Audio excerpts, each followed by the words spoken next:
Welcome to The Explainer. Today we're jumping straight into Week 8, looking closely at Chapter 8, Motivated by Desire. Let's get right into it.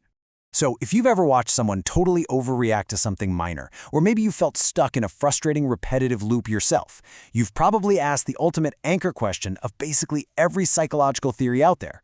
Why did I just do that? That single question launches 1,000 different frameworks, right? Lots of approaches look at our basic human needs, or past wounds, or even genetics. But our sources today suggest that to truly understand the human condition, we have to look deeper than just our history or our biology. We have to look at what functionally organizes our everyday lives. Because until we figure out what we're actually chasing, we're just going to keep treating the symptoms over and over again. To help us understand this, our sources introduce this absolutely brilliant metaphor: the river beneath the floorboards. Imagine you're standing inside a house, and you feel the wood warping and shifting beneath your feet. Now, you might grab a hammer and try to nail those boards down to fix the problem, but the real issue, it's the water flowing underneath. Desire is not some small, insignificant thing. We are carried along by these incredibly deep currents of want, fear, and longing that we often can't even see from the surface. Those surface struggles we all deal with, things like anger, avoidance, the need for control, withdrawal, or even despair, they're really just the shifting soil. They are what we usually spot first, either in our own lives or in the people we care about.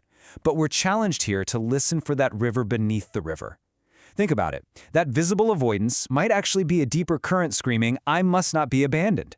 Or that surface-level need to control every single tiny detail of a family vacation, that might be a rushing current saying, "I have to be safe."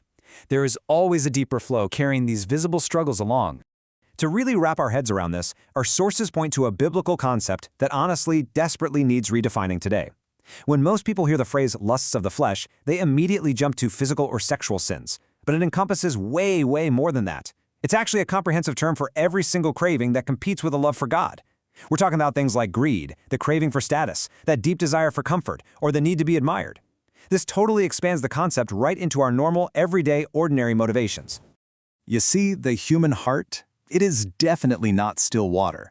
Desire acts like a doorway into the heart. It's constantly knocking, bargaining, and hiding right beneath our feet.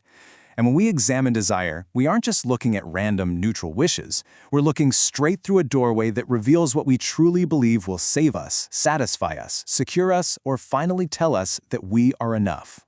So, what's the actual tipping point between healthy and unhealthy? Well, on one side, we've got good desire, which is a perfectly sane, healthy appreciation for the good gifts in life, kept completely subordinate to a love for God. But on the flip side is inordinate craving. This happens when a perfectly good desire reaches a tipping point and becomes an absolute idol. It morphs into this insane necessity where we effectively ignore the giver because we are just so desperate for the gift. The problem is rarely that we desire a bad thing. The real problem is that we desire a good thing way too much. Let's look at how this actually plays out in real life with what we call the small monarchies within. Notice how superordinary, totally understandable desires morph into these rigid, dangerous demands. It's kind of like a toddler wearing a crown. The simple desire to be heard becomes a rigid demand that you never, ever be interrupted. The perfectly rational desire for safety demands that absolutely zero risk be required of you. The desire for respect dictates that every single disagreement feels like a deep, personal dishonor. Even helping someone becomes a demand that they must change on your specific timeline. These are small monarchies within our souls where our wants sit right on the throne. And usually, the people around us are the ones who end up paying the tax. Now, if you're feeling a little bit exposed by that list, take a deep breath. Desire itself is not the enemy here. Our sources make this incredibly clear. Jesus reorders rather than merely erases our desires. We are not being called to some cheap, emotionless state where we just stop wanting things altogether. Instead, the gospel offers the unique, profound power to literally rewire what we live for over time. It's all about bringing those deep longings back into their proper, healthy, God-given order. But here is where we absolutely have to pivot. If we're going to use this framework to actually help others, whether you're a counselor, a friend, or a leader, we got to ask, where is the log in our own eye? We can't just use these concepts to safely analyze other people from a comfortable distance. A psychological or theological concept only becomes wise care when the helper allows it to search them first. Let's pause on that for a second. Ask yourself this: what good desire in me becomes dangerous when it becomes necessary? Just let the weight of our own hidden idolatry sink in there for a moment. This is the absolute core question that prevents helpers from becoming hypocrites. What perfectly acceptable longing in your life turns toxic the exact moment you feel like you just have to have it? This self-reflection cuts right through a helper's own polished defenses. Before we enter any conversation to help someone, we really have to examine our own hearts. Think about it. Do I need to be impressive in this conversation? Do I need to be right quickly? Do I need this person to improve just so I can feel effective as a helper? Do I need to be the dramatic turning point in their life? We have to name our own hidden fears before we can properly guide someone else. Because if we skip this step, our helping is really just going to be about making ourselves feel competent rather than actually serving the person sitting right in front of us. Okay, so once we've done that hard self-reflection, how do we actually help? Let's ground this theory in some practical application with 5 modest steps of compassionate, scripture-shaped care. First up, listen. Really listen closely for that river beneath the floorboards. Second, clarify what you're hearing is to ensure you've actually got it right. Third, interpret the situation gently. Fourth, speak with both truth and tenderness. And finally, practice. Help them take a concrete, super manageable next step forward.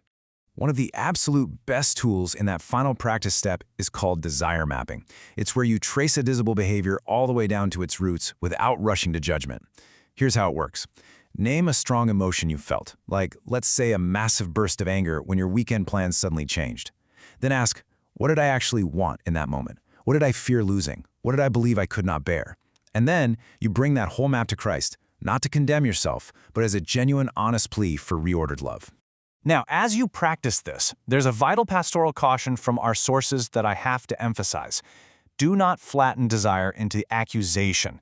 Desire must be understood, not merely named. This is absolutely crucial, guys. When we're mapping desires, we are not conducting spiritual surveillance. Our curiosity has to always stay safely under love, truly seeking to understand the person's struggle deeply before ever attempting any kind of correction. We've covered a ton of profound ground in this explainer today, but honestly, the real work of spiritual formation keeps going long after we wrap up. So I want to leave you with this final provocative thought. Which question am I perfectly willing to ask others, but deeply reluctant to let the Lord ask me? Take some real time to think about that today. Thank you so much for joining me. Keep seeking that deeper understanding, and I'll see you next time.